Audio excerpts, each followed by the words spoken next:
میگویند روزی به کوروش بزرگ گفتند چرا از غنیمت‌های جنگی چیزی را برای خود بر نمی‌داری و همه را به مردم و سربازانت می‌بخشی؟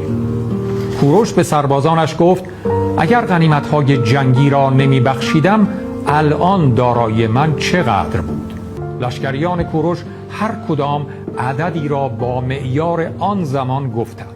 کوروش یکی از سربازانش را صدا زد و گفت برو به مردم بگو پادشاه شما کوروش برای امری به مقداری پول و طلا نیاز دارد.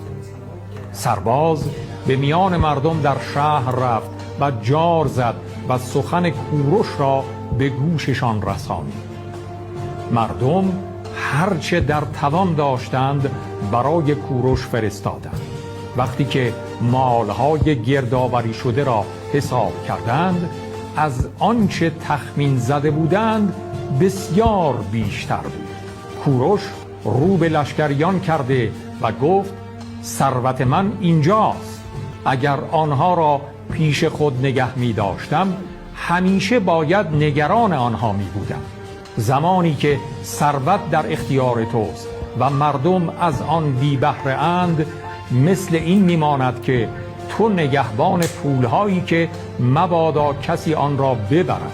اگر سهمی برای خود بردارم دیگر شاه نخواهم بود بلکه ثروتمندی مانند دیگران میشوم.